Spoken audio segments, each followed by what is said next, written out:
So the next step will be trimming. We will use a tool called C.elegans for windowed adaptive trimming of FASTQ data. There are other options here. I will just mention them. One is a Trim-O-Matic, and there is another one called FASTQ Trimmer. There are several. Trim-Galore is very famous as well. I think a few days ago I used this C.elegans and I liked it, so we will go for this one. Now we have to provide again, so when I click here C.elegans, this window will open, and again we have to provide the FASTQ files. And the first thing that C.elegans asks from us is whether we have single-end, per-dent, one interleaved input file, or per-dent two separate files, or per-dent as a collection. Now what we have is that for each sample we have two separate input files. We have one.fastq and two.fastq. So I click this one, and then it will ask here the forward strand and the reverse strand. And you maybe remember that it's a pain to click on multiple files here, so I will just take some time to make a collection of datasets, since we might use them several times. And what I will do is that to collect all the one.fastq in a folder in principle and all the two.fastq in another folder. And to do that I have to click here, and then it will allow me to choose some datasets. So I have chosen here all the one.fastq. These are 6 files, and then I go here on this small arrow, and then I will choose build dataset list. This will open. You see that I have all the 6 forward FASTQ files, one.fastq, 6 of them, and I will just enter a name for this collection, C.elegans RNASEQ forward.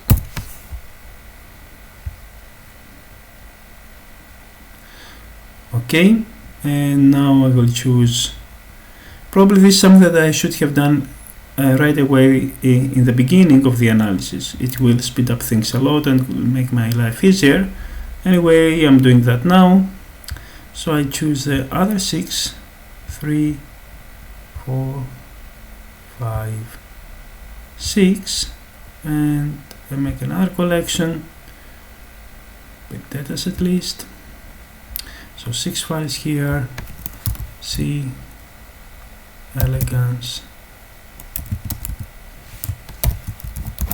reverse. So this is RNASEQ C.elegans reverse, because it's a two.fastq. Create collection again. Okay, so now here what we were doing before is to choose multiple files, but now I will just go for a collection, and let's see if I will find it. Okay, so I see that forward, I can choose this forward, and reverse. Yeah, I go to the collection, and the reverse is this one. You see how easier our life just became now. And here it has a quality threshold 20. It's a default value, which means that this is the threshold for trimming based on average quality in a window. So what C.elegans does is that it has a window of some base pairs, and then it applies it asks, okay, what is the average quality score for this window, and if this is above 20 it will keep it, if it is below 20 it will just remove it. Let's be a bit stricter here and put 28. Okay, and after trimming it's possible that the total read will be very small. So what is the minimum length of the read after trimming that we should keep? Now if it is below 20, it means that the whole read will be discarded. Let's be a bit more strict here and put 70 base pairs. Since the whole read was 100, let's remove everything that's below 70. Or 60. Okay, 70 I think is okay. I will just leave the rest as they are, default values, and I will just click Run 2.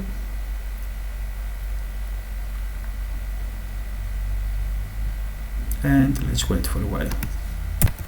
Okay, SQL just finished, and it created this paired and forward strand output of SQL on collection 112, and this one paired and reverse strand output of SQL on collection 112 and 4. Yeah, somewhere here it is. Sorry. This is a forward and this is a reverse. Yeah. So here are the data sets. If I click here, in fact I see 6 files which are the trimmed files that SQL reported, and I can go on with FastQC again on these trimmed files to see if things became better. Alright, so I just put FastQC on these trimmed FastQ files, and let's see if results have been prepared. Yeah, let's see. I click here.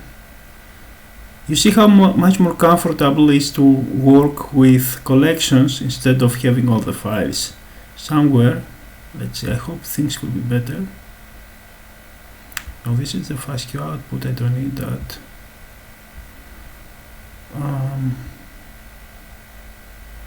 What's that?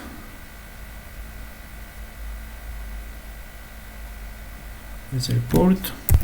Yeah, the report is here. Okay, this is a report for the first one. Let's click here.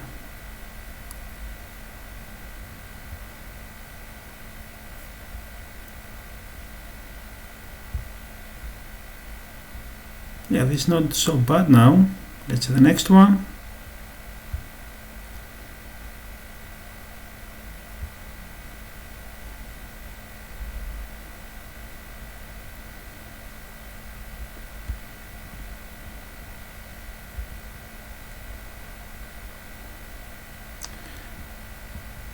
Okay, this is also much better, so we don't go below here, at least on average. Let's see this one.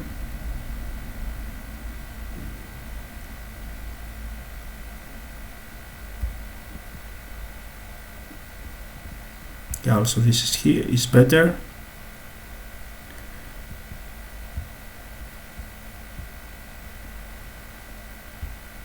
And this will be the last that we will see. I think things became better at the end of the file. Yeah. Of course it drops a little bit, but because we had used as a threshold the 28, but things became better. So previously we had some data sets where the quality was under here on average. Now the average quality is about here, it's 33, so things became definitely better. Alright, so now we have trimming, and we will use the trimmed datasets from now on. Alright, so how we will map our FastQ files now? We will definitely use RNA star. Star, it's just called star. Okay, this is the RNA star gapped read mapper for RNASEQ data. I click here and then paired end, and I have forward and reverse, but now things are easier for me to choose them. I just go to the collection and I need a perdent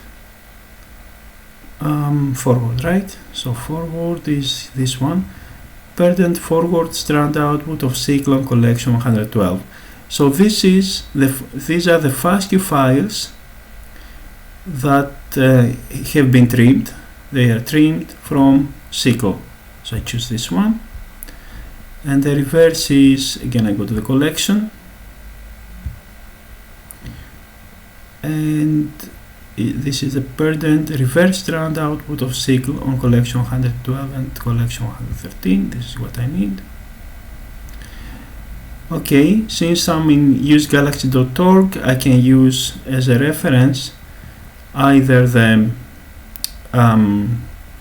built-in dataset, or use the dataset that I have generated, that I have uploaded myself. So if I click here, use a reference from history and create a temporary index, I can use this one. Fine. Let's use this one because it's newer. It's a BIOL315, and everything else, let's keep it as default, and let's just click Run To.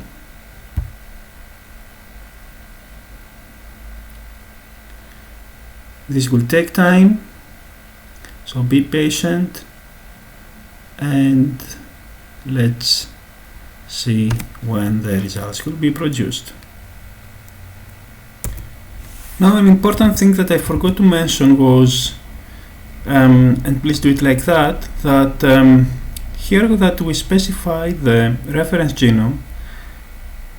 So this is in the section custom or built-in reference genome. I just use here the reference genome that I uploaded. Then later on there is another subsection called build index with or without no splice junction annotation. And if this is, even if this is optional, if we go to the reference to the manual of STAR, then we will read that it's highly recommended, because then STAR will know where the junctions of the exons, the splicing sites, are, and this will make the mapping much more accurate. So please use this if you have it available. Now this is the manual of STAR, and this is the option, and it writes here, while this is optional and STAR can be run without annotations, using annotations is highly recommended whenever they are available. Okay, so since I have the annotation, it's the genomic.gff file, I will use it, and now I'm ready to press Run To.